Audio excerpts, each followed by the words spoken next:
All right. Hey, first off, it's great to see you because I rarely get to see you, even though you live almost next door to me. But it is great to finally meet you, Russell. It's weird because I think I've already known you for a few years. Yes, Yet we've never been met a while, Tim. in person. You've never met Russell? No, not once. Only virtually. Now. Virtually, now Nice. in reality. So, anyways, I guess the real big question that probably most people would want to ask you is, how have things changed in the Donbass, since the actual special military operation started? Because you're the person who's been there all these years through all of this from the very beginning, who put their life on the line, especially at the beginning, to make sure that the Donbass got to come home. And now the Donbass is home, at least according to TV screens in Moscow.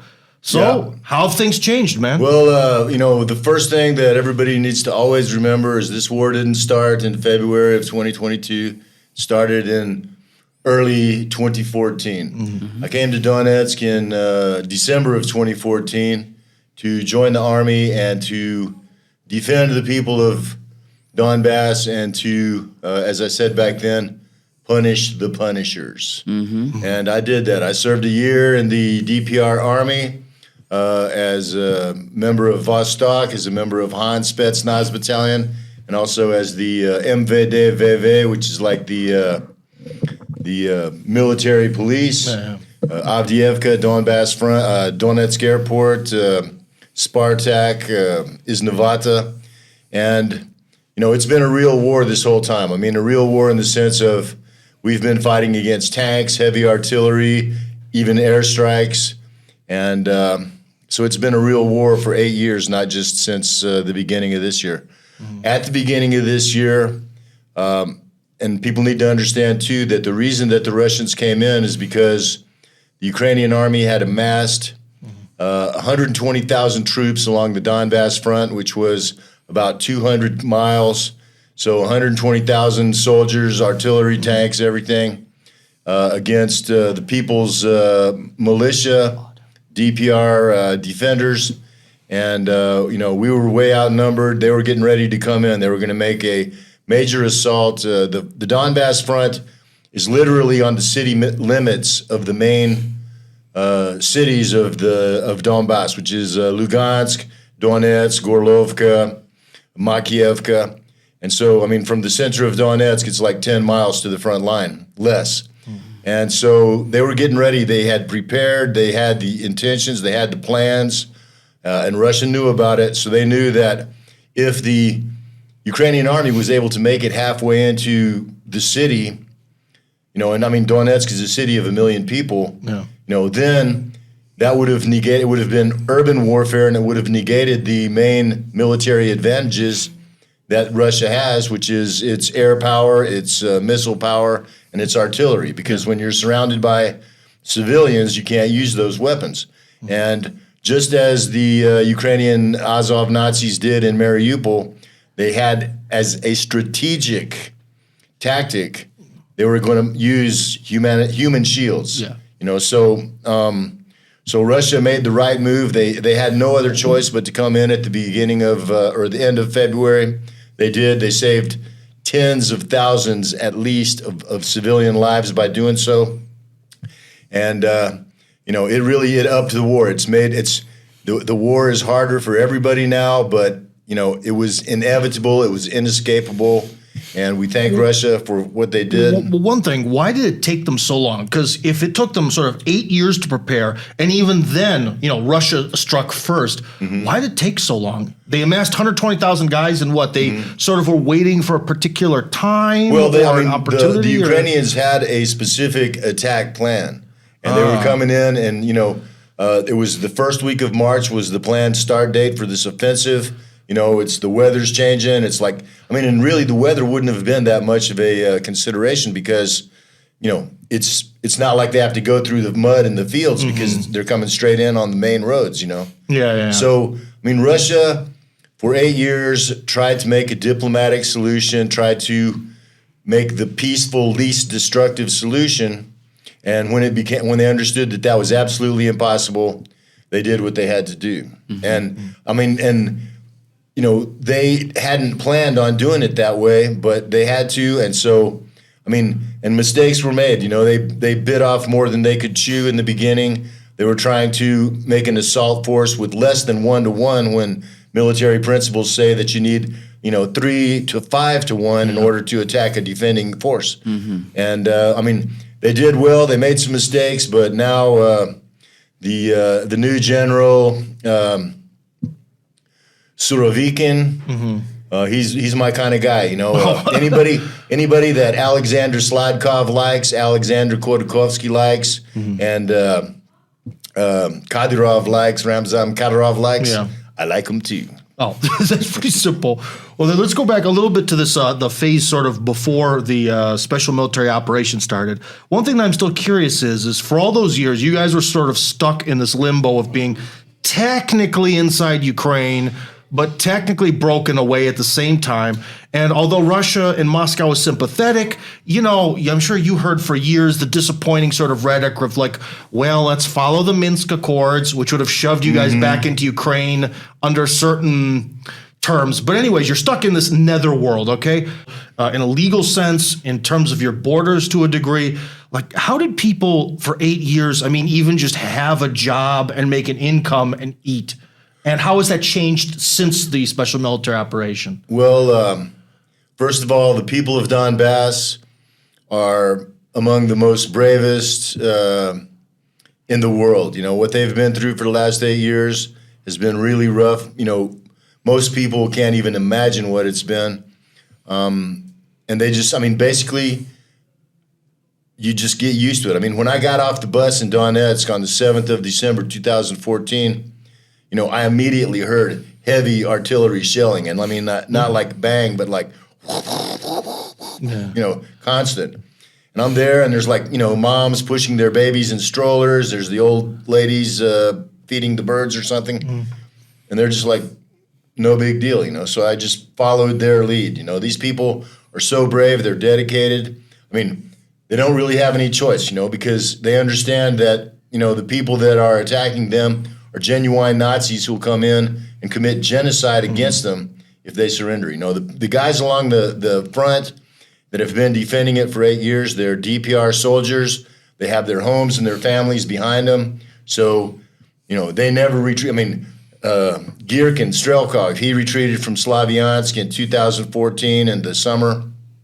Since then, and he was a Russian. He wasn't from Donbass, But since then, we've never stepped one step back. The Vostok Battalion, my battalion, our motto, Tolka period, ne один шаг назад, only forward, not one step back. And we have never, ever, except under orders from the Russians since this operation began, we have never, ever retreated from a position or abandoned any villages or people or anything like that, because there are people, So since the operation started, things got a lot more heavier, a lot more harder. The Ukrops have been bombing our city, civilian areas. There's really, some intentional, mass murder, terrorist attacks, and so it's gotten tougher. But we have no choice. We're going to defend ourselves. We're not giving up our land. Now it's Russian land. We hope that the Russians will continue to support us. We'll regain the military initiative, and let's go to Kiev. Well, now, so the guys you served with or people in the region. So right now, Russia and the Donbass forces and Wagner and all these guys have been able to push forwards a lot. Have they revealed any sort of secrets about what the Ukrainians were up to? Quite a bit, in fact. First of all, one of the first places they took was the Gostomel Air Base outside of Kiev. There's very strong evidence that they found a nuclear dirty bomb there. There's a couple of dozen biological labs that were owned and run by the U.S. Department of Defense. It was on Ukrainian territory, but Ukrainians had not only no say in it, they had no idea what was going on there. These were creating biological weapons that were designed against Slavic DNA. They were collecting Slavic DNA and trying to create a virus that would specifically go against that. They were studying how to spread disease by migratory birds that would fly, like from Crimea into Russia in the summer or something like that. Some real definite war crimes.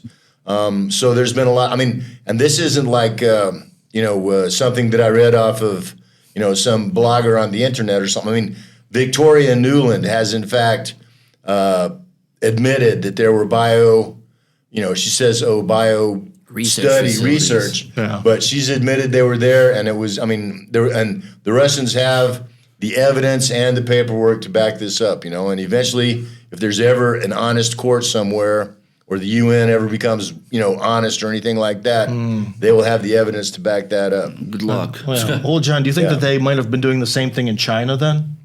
Yeah, yeah. I mean, look, there's been strong evidence that suggests that that virus was actually designed in the United States and experimentation in China, and then probably just carelessness. Got loose. Because I just want to kind of point out that when we look across the world, we have the West and the rest. And for the rest, there haven't been much about that particular disease. It kind of came, they'd had some questionable measures to deal with it, but it all sort of blew over pretty quickly. But not in China. And that makes me kind of think that maybe in China, it's a lot more effective on purpose. But anyways, that's just kind of the way I see things. But so anyways, what is the mood then, Russell? And, in the Donbass, is this when these on television in Moscow they showed that we're going to have the regions come back to Russia, 4 new states to put it in American terms. We have Putin standing there with the 4 leaders of the 4 regions, everyone shaking hands and happy.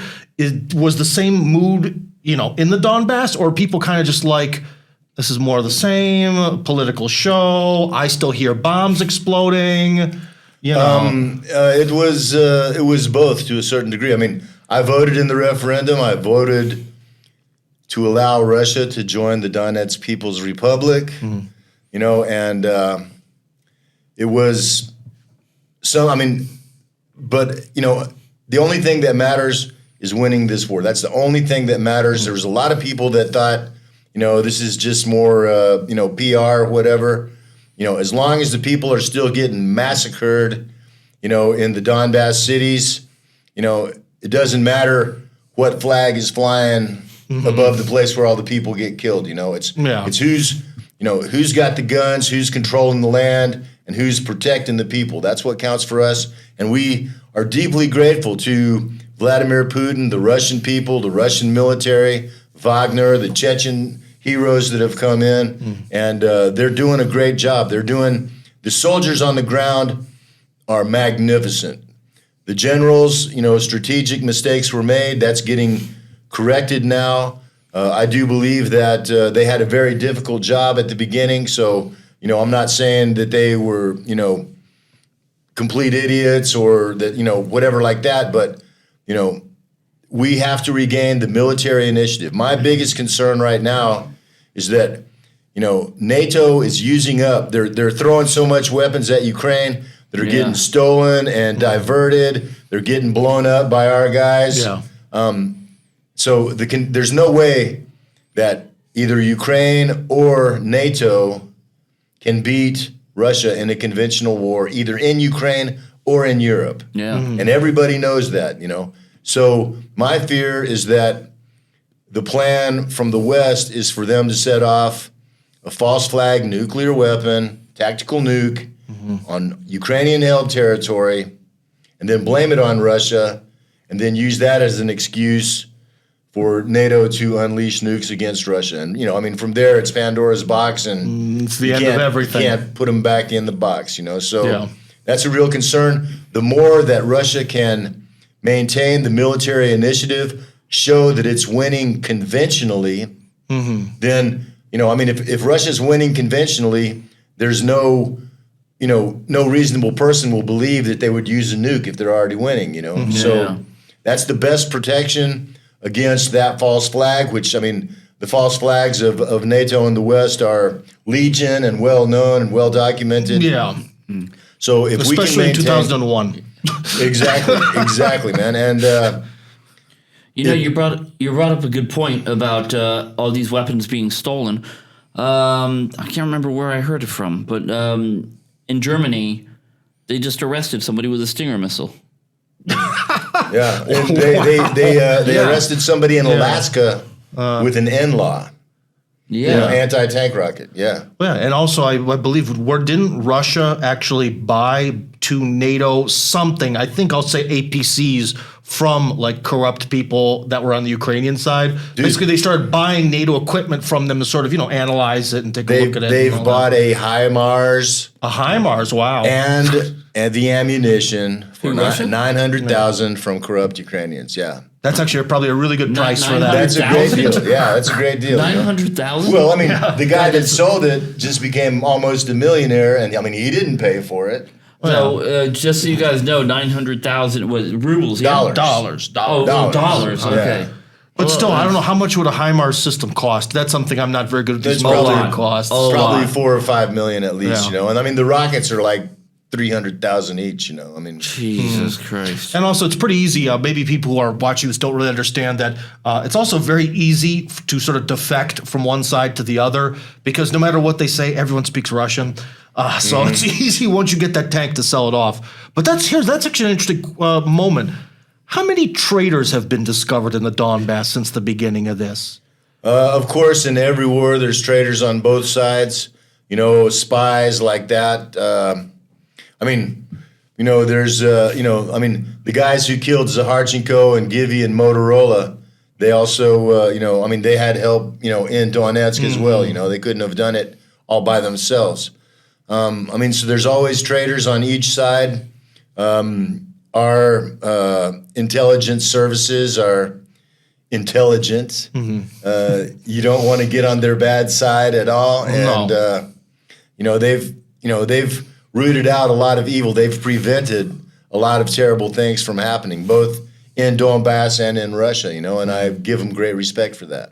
Wow. Well, if anyone from the FSB is watching, we appreciate your work as well. So, indeed. But one thing is, I was just reading before I actually came here on the subway, there's an article that was on Lou Rockwell that said that NATO actually did some exercises in France where they sort of changed the names around of like what's Russia. They called Russia something like Mercury and Moscow like Mercuriaskva or something like that. Basically, they did a simulation of sort of like attacking the Crimea and this, that, and the other. And they sort of had the idea that NATO was actually planning to, when Kiev attacked, to simultaneously do like some sort of landing. Do you think that there's any possibility that that was true, or is that just sort of like internet fantasy? Well, I think, and I have a lot of respect for Lou Rockwell. He's a smart guy.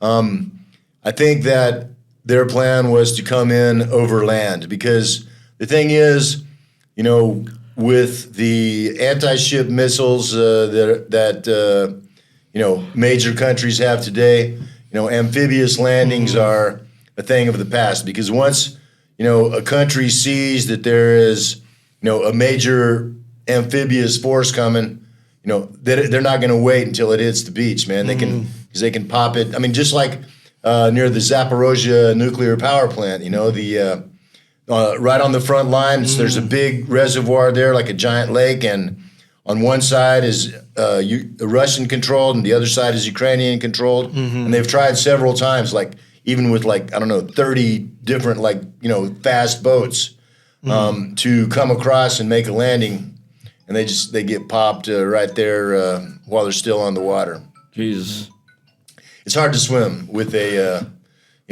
bulletproof vest and a helmet and boots and. One part is part of a military reality show. Yeah, it's hard to swim with a gun. For experience, an experience I never want to repeat.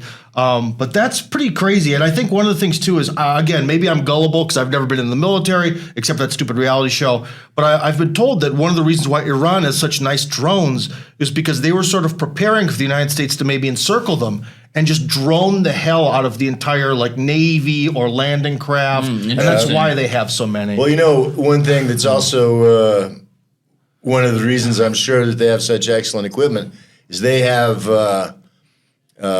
taken over several American drones all the way up to the Reaper.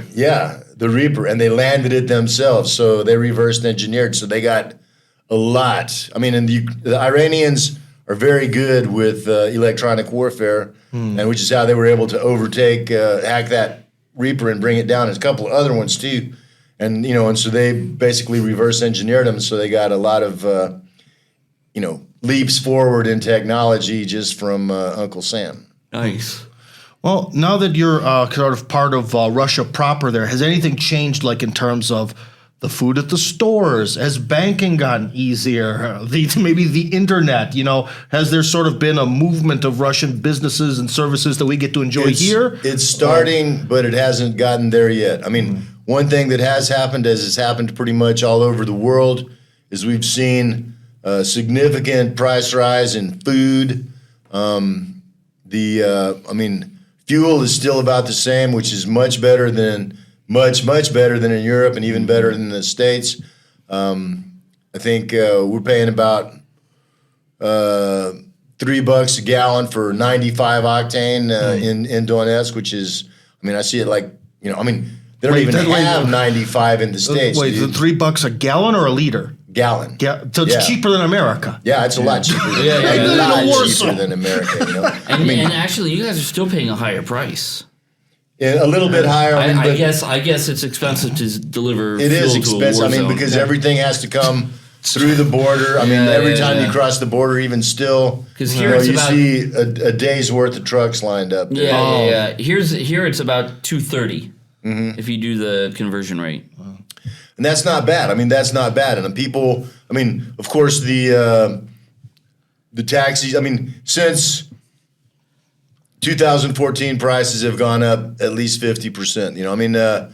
A kilo of chicken breast used to be around 200 rubles per kilo. Now it's 300, maybe. In some places even a little bit more than that. Yeah, but $5 for two and a half pounds of chicken ain't that breast ain't that bad. No, not compared to the and States. if you if you go around to like the open air markets and stuff, you can get better deals than that. The prices have risen. The Russian banks have not yet opened in DPR, but they are in the process of doing so. We still have different internet and telephone providers there. The phone numbers in DPR are now in the process of being switched over to +7 instead of the +38. And so it's a process, man.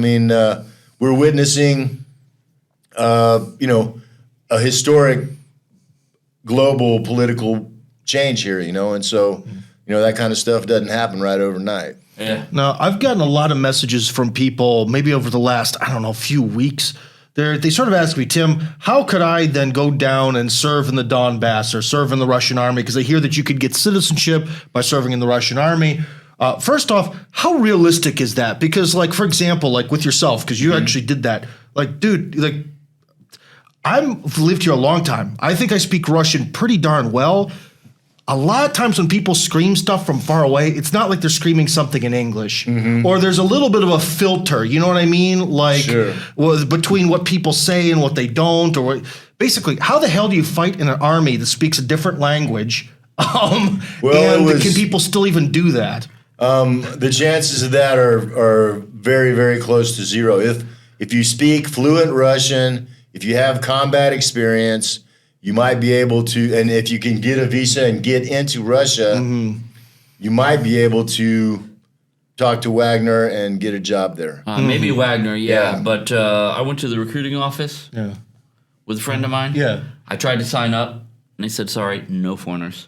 Oh, I see. So even in the DPR, it's been, when I joined up in 2014, it was a totally, totally different deal back then. It was totally Wild West. And it was. And I didn't speak Russian hardly at all. I was 54 years old. I had, 3 years in the U.S. Army experience. Had some pretty wild times down in Mexico. And so I had some experience, but I honestly didn't expect to live through the winter, and very, very close many times to not living through the winter. But I did. And in the first days, it was really tough. At the front, I just had to basically operate on, watching what the other guys did, kind of feeling the vibes, and then basically there was, the guys, they helped me. but they also watched to see how fast I would pick things up. I mean, the first couple of days I was wearing my my body armor backwards, and they didn't say anything. They just watched to see how long until I figured it out. Thankfully that didn't become a critical issue. I'll put it that way. It works well both ways, But so one thing is okay, they attack. Like, did you even understand? That's like napadai. What do they even say? Napadayut ataka. What's the command to stand up and react? Well, I mean, my first battle was the evening of the 1st of January 2015. After dinner, we went and hung out with the position combat commander, and who's still a very good friend of mine to this day.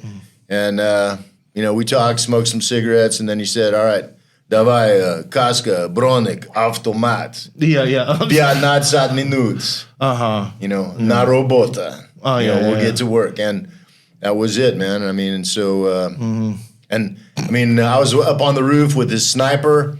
We were working through a window. We were at a monastery, actually a convent near the Donetsk airport. And we were at this window, and, there's maybe 50 U-crops 150 meters away, and a green belt there shooting at us.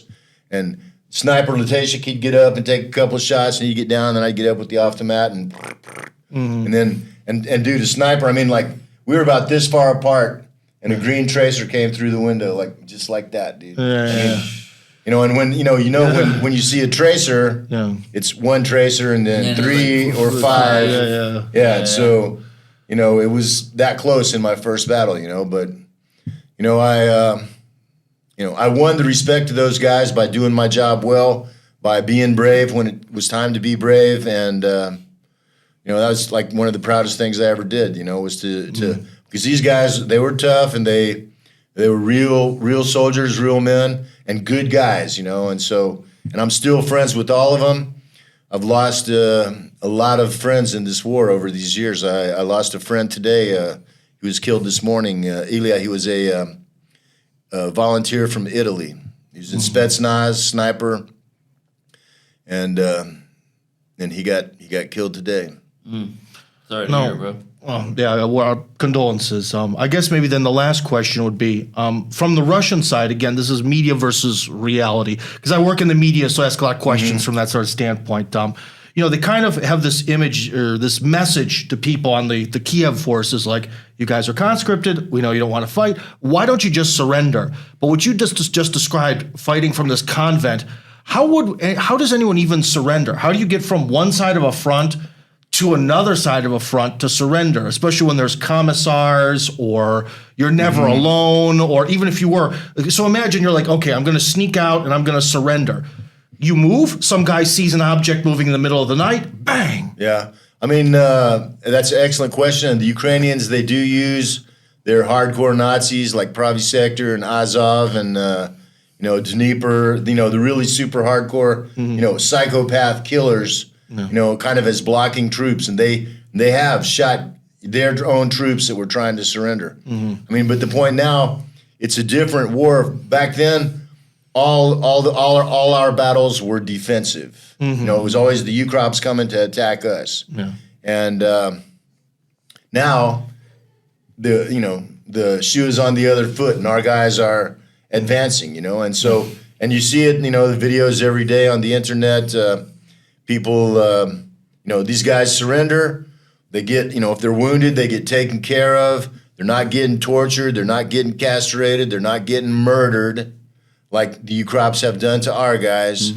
And, and a lot of them are getting traded back again. There was just another 110 for 100. I mean, at least today, the prisoner exchange was 1 for 1. The one that they did before with the Medvedev, whatever his name was. Medvedchuk? Yeah, Medvedchuk, and a bunch of the Azov guys they let go. That was a hard blow to the morale of our soldiers and our people. Kadyrov didn't like it, I'll tell you that much. A lot of people didn't like that, So, I mean, at least they've probably learned the lesson now about not letting the Nazis and the war criminals go and making it 1 for 1, And so that's a good thing, And I mean, all the conscripts have to do now is survive till our guys get there, show a white flag, raise their hands, and it's over. And they'll live. They'll live. I mean, we're not going to torture them. We're not going to murder them, and eventually they'll be able to go home to their families. I mean, the Ukrainian and Russian are one people. And this, I've said it for the whole time. This is not a war between Ukraine and Russia or a Ukrainian civil war. This is a war of Nazis against the good people of the world. And Russia is the hope for the future of humanity right now. Yeah. And so, I mean, everybody, all good people in the West need to understand this. Russia's not your enemy. Your enemy is the people who own and control your government. Your media companies. And your media companies. Social and media. That, and the time for talking is over. The time for voting is over. Only idiots vote for anybody in the United States or Europe anymore. I mean, it's completely rigged, and the people that you have the choice between are all absolutely corrupt. So, I mean, take the example of, like the yellow vests in France. I mean, there's people in the streets of every Western country, from Moldova to England and stuff like that. And that's what they need to do. They need to do more than just talk right now. Yeah. There's like over, I think it used to be 40,000, then 50,000. Now the report is 70,000 people protesting in Moldova. I think there's 2 million people in Moldova, so that's a lot. Yeah. It's it might be the first sort of color revolution that isn't pro-Western if they sort of get organized, because the numbers just keep growing. But that's a story for another day. Anyways, I want to thank you for coming to Moscow and giving me your time, and I want to thank you for giving me your time and your studio, my friend. No problem. High quality today, thanks to John. So anyways, Russell, Texas Bentley, John, Mark Dugan, and Tim Kirby signing out. Davai. So anyways, guys, if you enjoyed this video and you like the opinions coming out of my big fat mouth, then join up on my Telegram channel. That's Tim Kirby Hardcore on Telegram. Link, of course, in the description.